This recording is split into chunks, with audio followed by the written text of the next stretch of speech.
Todo mundo achou? Isaías capítulo 9, vamos ler a partir do versículo de número 1, diz assim: Mas para a terra que estava aflita, não continuará a obscuridade.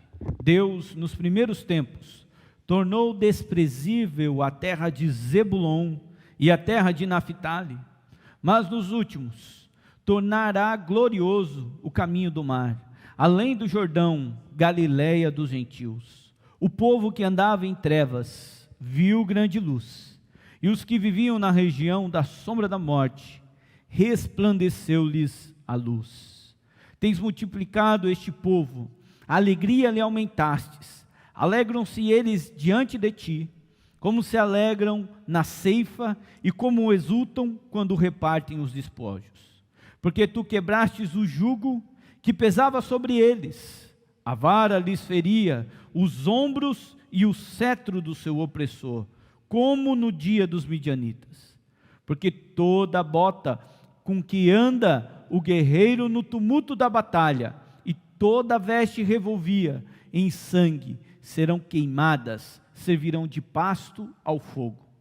Porque um menino nos nasceu, um filho se nos deu, o governo está sobre os seus ombros, e o seu nome será Maravilhoso Conselheiro, Deus Forte, Pai da Eternidade, Príncipe da Paz.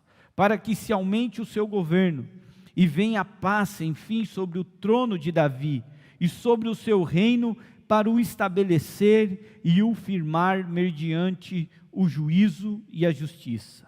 Desde agora e para sempre, o zelo do Senhor dos Exércitos fará isto. Vamos orar, feche seus olhos. Senhor Deus e Pai, essa é a sua palavra, fala ao nosso coração. O Senhor conhece cada um que adentrou neste lugar, o Senhor sabe o que cada um está passando, mas pedimos, Senhor, venha nos dar a verdadeira paz, que é o nosso Senhor Jesus Cristo. Fala conosco, em nome de Jesus, amém. Amados irmãos, hoje, nos nossos dias, nessa sociedade líquida, nessa sociedade moderna, líquida, sem princípios, sem valores, sem absolutos, o que se pode detectar é uma crise que tem invadido os corações. Eu chamo esta crise de a falta de paz. A propósito, todo ser humano procura paz. Nós queremos ter um tempo de sossego, a paz, e todo ser humano procura, seja nos bens materiais, seja em vãs filosofias, seja em religião, a paz. Mas nesta noite eu quero propagar, eu quero falar sobre a verdadeira paz, essa paz que excede todo entendimento, essa paz que tira do nosso coração toda ansiedade. A propósito, a ansiedade é o que mais tem alastrado nos nossos dias. As pessoas andam ansiosas por falta de paz no coração. As pessoas andam perturbadas porque não tem paz no coração. Procuram a paz nos filhos, não encontrarão. Procuram a paz no esposo, na esposa, não encontrarão. Procuram a paz no namorado, na namorada, não vai encontrar. Não vai. Procuram a paz lendo os livros, não vai encontrar. A falta de paz, além de trazer ansiedade ao coração, perturbação para a alma, traz também crises emocionais. Tantas pessoas estão feridas na alma porque não têm paz no coração. Além disso, há também as crises espirituais. São aquelas pessoas que procuram de alguma maneira, na religião, encontrar alguma coisa que traga paz ao seu coração. Seja fazendo bem, seja tentando comprar alguma coisa, e procuram desesperadamente, mas não vão encontrar na religião a paz. Não, não vão. Além disso, a falta de paz tem gerado uma sociedade, principalmente uma juventude depressiva, totalmente depressiva, que vive à base de remédios para poder sobreviver, porque lhes falta a paz no coração. E isso tem se alastrado não só nessa sociedade líquida, no âmbito fora da igreja, mas também dentro da igreja. E podemos observar isso dentro da nossa comunidade, entre os nossos irmãos em Cristo. Isso talvez seja por falta de conhecimento bíblico, por falta de uma fé bíblica. E essa fé bíblica, ela tem sido atacada de todos os lados, especialmente pelos dois movimentos, o neopentecostalismo e o neoliberalismo, que tem se infiltrado na igreja, tem nos dado a percepção de que eu posso exigir algo de Deus, e que Deus não requer nada de mim, eu posso fazer a vida e posso viver a vida de qualquer jeito. Lendo engano, a paz não está aí. Os conceitos humanos da atualidade têm afastado cada vez mais os crentes de Deus e da presença de Deus, e tem embaralhado a mente dos crentes ao ponto de não conseguir discernir ou melhor dizendo, responder uma simples pergunta: quem é Jesus? E por falta deste conhecimento, nós não temos paz no coração. Este livro do profeta Isaías, conhecido como o profeta messiânico, ele foi escrito por volta do ano 740. Isaías era um profeta que viveu dentro da aristocracia do reino de Judá. Ele foi um proclamador, ou melhor dizendo, foi um conselheiro internacional a princípio do rei. Mas quando ele teve em Isaías capítulo 6 um encontro verdadeiro com Jesus, sua vida foi transformada. Ele confessa o seu pecado, ele é purificado do seu pecado, e a partir dali ele se torna um mensageiro de Deus, um proclamador de Deus. E há 700 anos antes de Jesus nascer, ele vai proclamar a respeito do Messias. Ele é conhecido como o profeta evangélico. Ele teve 2 filhos. Isaías capítulo 7, versículo de número 3, fala de um deles. E Isaías capítulo 8, versículo de número 3, fala do segundo filho. Provavelmente Isaías foi morto, segundo Hebreus capítulo 11, versículo 37, segundo a tradição, cerrado ao meio. Ele proclamou a verdade. Ele foi uma voz profética no seu tempo. Ele não se escondeu. Ele não se escondeu. E o tempo em que Isaías está vivendo era um tempo de tensão. Era um problema muito sério que estava acontecendo. Nós temos o reino de Israel dividido em 2. Reino do norte e reino do sul. Isso aconteceu no ano 951 a.C. Nós estamos chegando perto da onde vai acontecer a destruição do reino do norte, que vai acontecer no ano 722. Deus alertando o reino do norte, alertando o rei desta época, que é o rei Acaz, dizendo: não faça aliança com a Síria. E Acaz estava depositando a sua fé na Síria. E Deus então coloca a sua palavra na boca do profeta para dizer que Deus não vai livrar Israel da Síria, muito pelo contrário, Deus vai usar a Síria para destruir Israel. Mas mesmo assim, o povo não se arrepende, mesmo assim, o povo não se volta para Deus.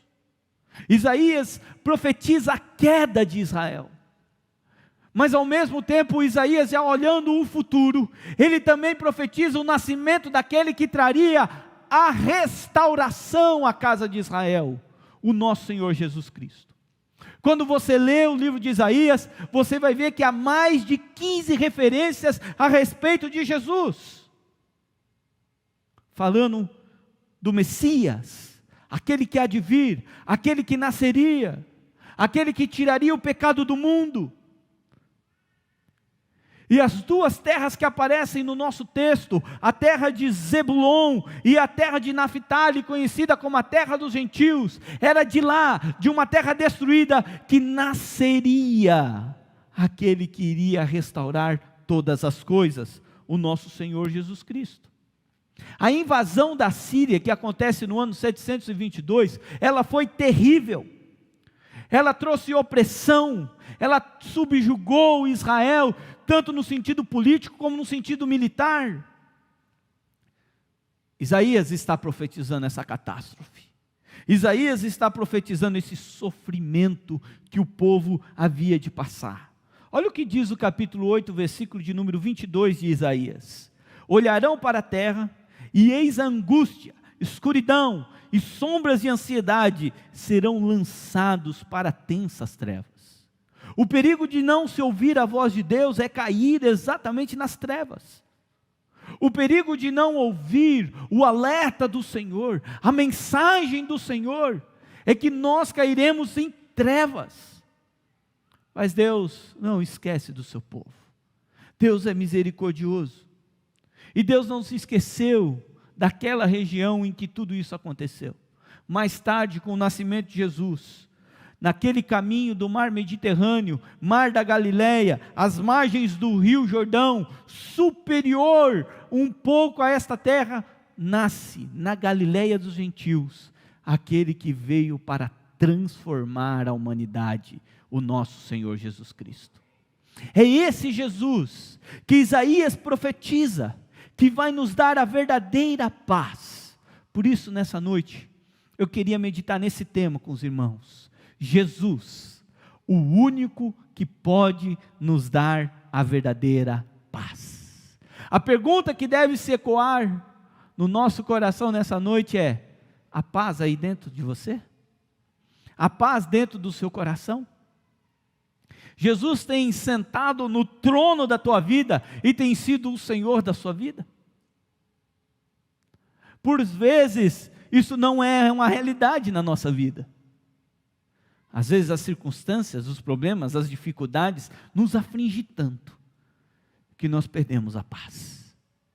Que paz é essa? Que pode ser perdida? Que paz é essa? Que é efêmera, que é passageira? Não é desta paz que eu venho vos falar nesta noite, mas é da verdadeira paz. É de Jesus Cristo, o nosso Senhor. 3 lições para nós. A primeira delas, versículos de 1 até o versículo de número 3, que nos ensina que Jesus nasceu para vencer o sofrimento. Observe comigo: mas para a terra que estava aflita, não continuará a obscuridade. Deus, nos primeiros tempos, tornou desprezível a terra de Zebulon, a terra de Naphtali, mas nos últimos tornará glorioso o caminho do mar, além do Jordão, Galileia dos gentios. E olha que lindo o versículo de número 2: o povo que andava em trevas viu grande luz, e aos que viviam na região da sombra da morte, resplandeceu-lhes a luz. Jesus nasceu para vencer o sofrimento. Ele veio para transformar o sofrimento, as trevas, em glória. Ele veio para tirar do nosso coração a aflição, a obscuridade, o desprezo. Ele veio para nos libertar, por isso que Paulo vai dizer que Ele nos tirou das trevas e nos transportou para a sua maravilhosa luz. Cristo veio para transformar a nossa vida. Isaías já profetiza isso, dizendo isso, que assim como Galileia foi considerada terra dos gentios, destruída, mas de lá nasce o Salvador, assim no nosso coração nasceu o nosso Senhor Jesus Cristo. Veio para nos revelar a sua graça, para transformar as mais profundas trevas da nossa alma em luz, em glória.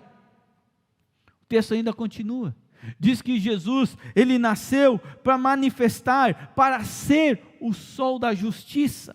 Isaías profetiza a revelação de uma grande luz, que resplandece, que é forte, que traz iluminação, que será vista por todos, por todos. Além disso, Jesus nasceu e tirou o nosso sofrimento, e no lugar do sofrimento, Ele nos colocou uma alegria indizível, uma alegria maravilhosa. A propósito, o resultado da salvação é a alegria. Quando Davi peca, ele ora ao Senhor no Salmo 51, dizendo: Senhor, devolve-me a alegria da salvação. Ele não tinha perdido a salvação, mas perdeu a alegria de ser salvo. Observe que Deus é quem dá a alegria, e faz essa alegria aumentar no coração. Alegria, à luz da Bíblia, é fruto do Espírito Santo, nos é dado graciosamente pelo próprio Deus. Por isso que o crente não pode ficar andando amargurado, triste, ele tem que se alegrar, porque a alegria dele não é passageira, é uma alegria que é uma pessoa, é o próprio Senhor Jesus, aquele que veio para substituir do nosso coração o desprezo, a tristeza, a dor, e encher a nossa alma de alegria. Observe que a alegria tem 3 características. O versículo de número 3 diz exatamente essas características. Olha aí a primeira: tens multiplicado este povo, a alegria lhe aumentastes, alegrem-se eles diante de ti. É uma alegria diante de Deus, não é uma alegria diante dos bens materiais, não é uma alegria diante das pessoas, não é uma alegria que pode ser roubada, que pode ser furtada, que pode ser tirada, mas é uma alegria que está diante de Deus.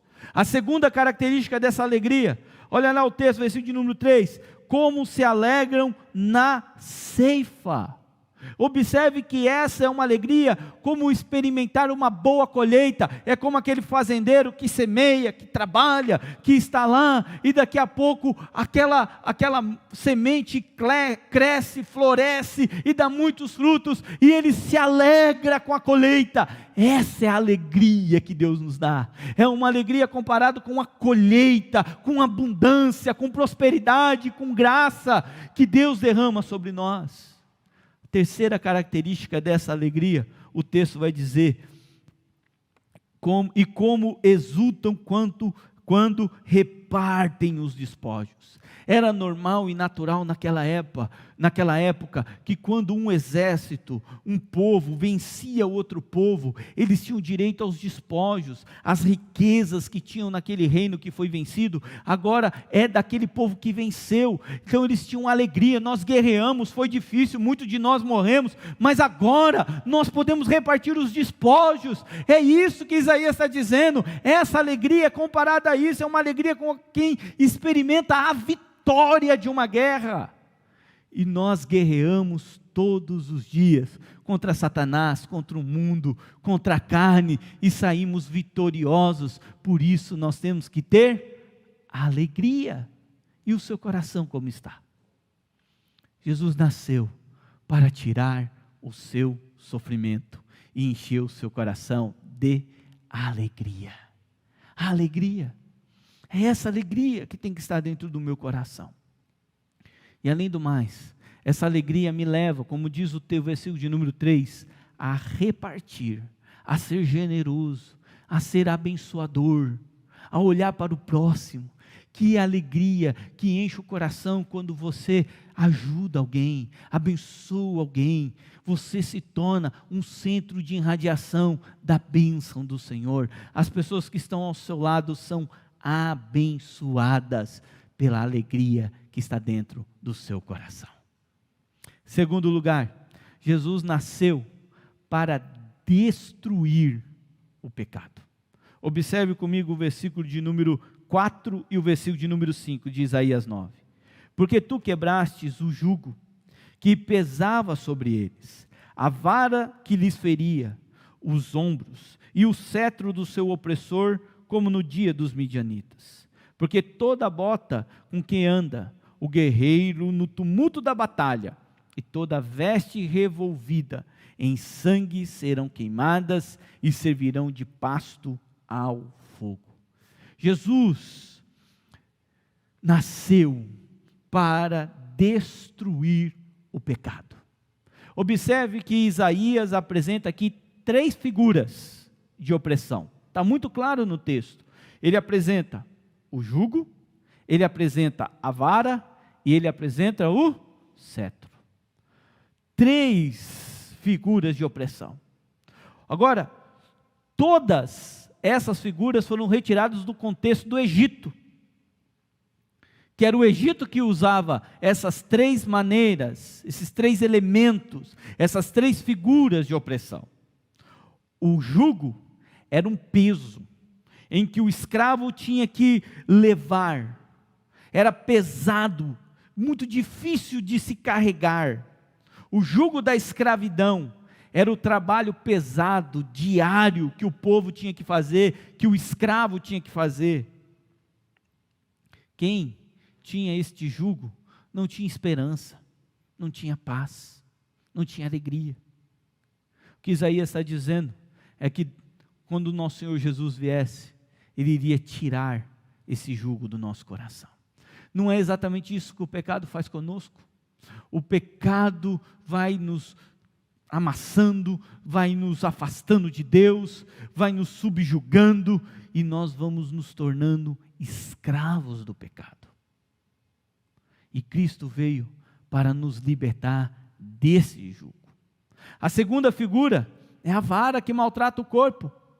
Isaías deixa claro, a vara era um pedaço de pau que atravessava sobre os ombros do escravo, e tinha um peso de uma extremidade e um peso na outra extremidade, e ele tinha que levar aquilo por longos caminhos, fazendo pressionar a sua carne, o seu ombro, até que ele não pudesse mais resistir. Observe que o pecado, ele faz isso conosco, ele nos oprime, ele fere a nossa alma, a nossa carne. Cristo veio para nos libertar dele. E por último, o cetro do opressor. Aqui, no contexto de Isaías, era o governo injusto, que estava oprimindo o povo com altos impostos, estava oprimindo o povo, tirando a liberdade do povo.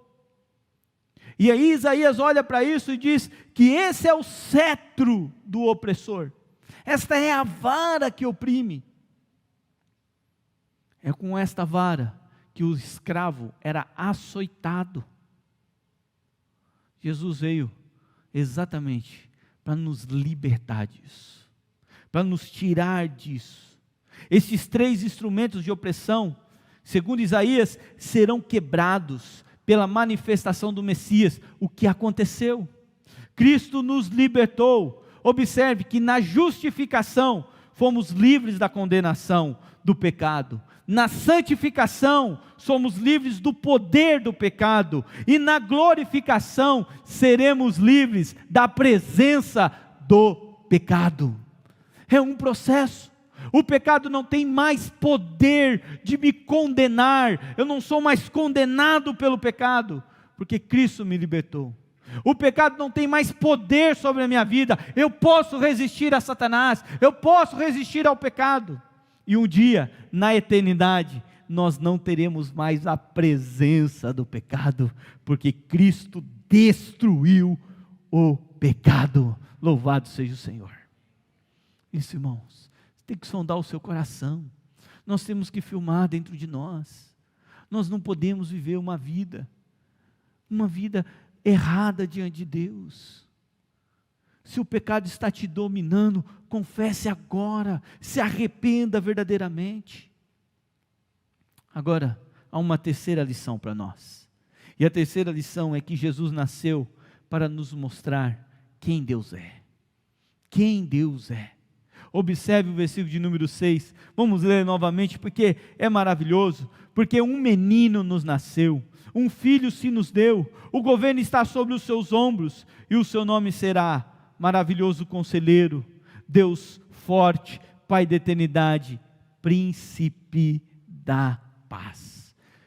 Ele nasceu, tanto para nós, como por nós.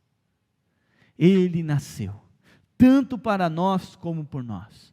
Nós todos somos beneficiários de seu nascimento.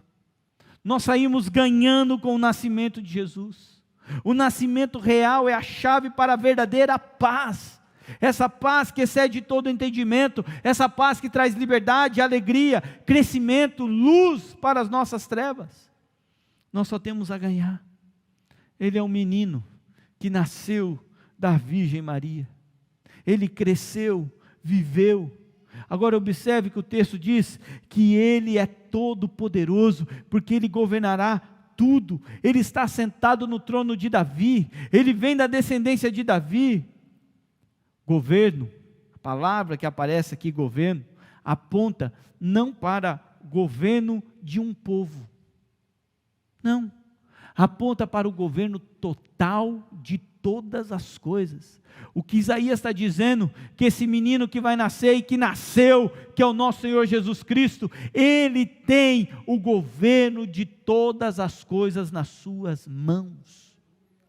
Ele tem todo o poder, tudo está diante dele. Além de Ele governar todas as coisas, Ele tem a responsabilidade sobre todas as coisas. Observe que muitas vezes nós nos esquecemos no dia a dia que o nosso Senhor Jesus Cristo é todo poderoso. É todo poderoso. Olha o que Isaías diz. Isaías diz que Ele é maravilhoso conselheiro. Isto é, um conselheiro todo poderoso, sobrenatural, todo poderoso. Significa que as palavras do nosso Senhor Jesus são transbordadas de vida e poder. E isso fica claro quando Jesus inicia seu ministério aos 30 anos de idade, até a sua morte aos 33 anos de idade. Ele desenvolveu o seu ministério e tudo se submetia à sua palavra. A natureza se submetia à sua palavra. A morte se submetia à sua palavra. Porque Ele tem todo o poder. Ele é um maravilhoso conselheiro. Por isso que Isaías proclama, Ele, Jesus, maravilhoso conselheiro. Minha pergunta é, aonde estão os conselhos do nosso Senhor Jesus Cristo? Nas Escrituras. Conselhos de poder que transforma a vida. E nós muitas vezes não a lemos. Nós muitas vezes não a estudamos. Ouvimos tantas coisas. É por isso que no início da mensagem eu disse que muitas vezes perdemos a fé e não temos paz no coração, porque não estamos enraizados, arraigados na palavra de Deus, que traz vida ao nosso coração. Isaías continua. Isaías diz que Deus é forte, maravilhoso conselheiro, Deus forte. Esse termo é aplicado a Javé, ou Jeová, significa o Deus Todo-Poderoso. É a mesma expressão que aparece em Moisés, quando Deus falou com Moisés, através da sarça ardente lá em Êxodo. É a mesma expressão. Quando Moisés diz, através daquela sarça pegando fogo e não se consumia, ele diz, mas eu vou falar com o faraó, mas vou dizer quem me enviou. E o Senhor fala com ele, eu sou, te enviou. O Iavé, o Todo-Poderoso te enviou. É a mesma expressão. Essa expressão, ela diz a vitória de Jesus, definitiva sobre todo o mal, que foi conquistada anos depois através da cruz. Ele é e sempre será um vencedor. Sempre. Ele se encarnou. Ele veio para vencer os nossos inimigos. Ele veio para vencer o pecado, o mundo, a carne, o diabo, a própria morte. 1 Coríntios capítulo 15 diz, tragada foi a morte pela vitória. E Paulo ainda diz, onde está, ó morte, a tua vitória? Onde está, ó morte, o teu aguilhão? Por isso, queridos, nos braços de Jesus, nós estamos seguros, protegidos de todo o mal. Por isso que o salmista no Salmo 124, ele diz, se não fosse o Senhor ao nosso lado, os nossos inimigos já nos teriam destruídos. Mas Ele seu finito poder nos dá segurança e nos livra de todo mal. Quem entende isso, tem paz no coração. Sabe que está protegido pelo Deus eterno. Agora Isaías não para por aí. Além de ser maravilhoso conselheiro, além de ser Deus forte, Isaías diz que Ele é o Pai da eternidade. Essa expressão também pode ser traduzida como Pai eterno. E nos revela a pessoa do Deus Pai, encarnado em Jesus Cristo. O Messias é eternamente o Pai do seu povo. Ele é o nosso Pai. Ele protege, Ele provê as necessidades do seu filho. E aqui está realmente uma comparação. Assim como um pai cuida dos seus filhos nessa terra, Jesus cuida de nós. Ele proveu pessoalmente através do seu filho, através de Jesus, o Pai, na cruz do Calvário, a nossa salvação. Olha o que diz 2 Coríntios capítulo 5, versículo 19. Isto é, Deus estava em Cristo, reconciliando consigo o mundo, não lhes imputando os seus pecados. Mateus capítulo 6, versículo 8 diz: não vos assemelheis, pois, a eles, porque Deus, o vosso Pai, sabe do que tendes necessidades, antes mesmo que vocês peçais a eles. Ele já sabe, Ele supre as nossas necessidades. Ele é o Pai eterno.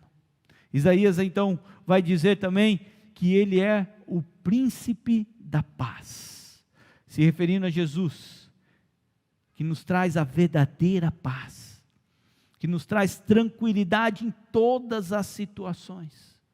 Olha o que João 14, Evangelho de Jesus segundo João, capítulo 14, versículo 27 vai dizer: deixo-vos a minha paz vos dou, não vou lá dou como dá o mundo, não se turbe o vosso coração, nem se atemorize. Essa é a verdadeira paz, é essa paz que nos leva a enfrentar com alegria as lutas, as tribulações, as perseguições, as dificuldades.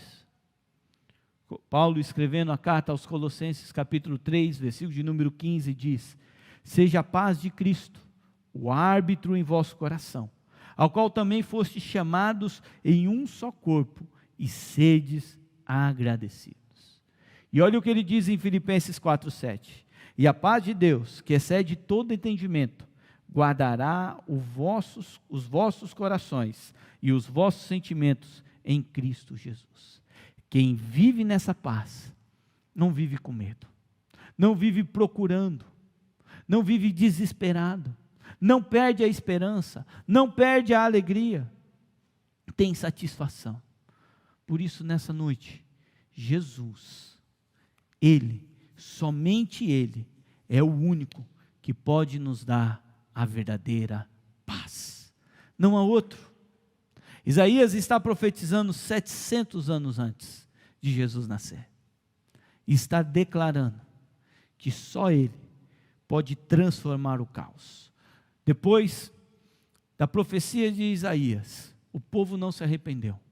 Ano 722, Sargão II, império, comandante do império da Assíria, destrói o reino de Israel. E foi tão terrível que a nação sofreu demais. Eles foram mortos, foram queimados vivos.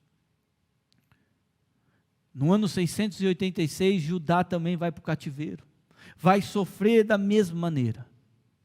Mas anos depois, nasce aquele que veio para transformar o sofrimento, a aflição, a dor, em paz, em alegria, em bênção para as nossas vidas. Talvez eu e você sejamos enfrentando momentos difíceis, como aconteceu com a nação de Israel. Mas saiba que Cristo está aqui nessa noite para nos dar paz ao coração. Eu quero concluir com o versículo de número 7. Acompanhe comigo. Para que se aumente o seu governo e venha a paz sem fim sobre o trono de Davi e sobre o seu reino, para o estabelecer e o firmar mediante o juízo e a justiça, desde agora e para sempre. O zelo do Senhor dos Exércitos fará isso. A finalidade do nascimento de Jesus é aumentar e estabelecer e firmar o seu reino, o seu governo, com justiça, com juízo, o Deus forte. A nossa salvação é, acima de tudo, a manifestação da glória de Deus, do seu reino eterno, para o qual Ele vai nos levar. Nós não podemos nos esquecer disso. E Jesus veio para nos trazer paz sem fim. Suas leis governarão, sua justiça governará, e um dia estaremos com Ele face a face. Essa é a paz que tem que encher o nosso coração. E também nos deixa evidente o cumprimento da promessa messiânica do nascimento de Jesus. Jesus nasceu e nós não podemos nos esquecer disso. 2000 anos, mais de 2000 anos se passaram e nós estamos aqui proclamando que Ele nasceu, viveu, morreu e ressuscitou. Louvado seja o Senhor. Que Deus enche o seu coração de paz, em nome de Jesus. Vamos ficar em pé e vamos orar ao Senhor.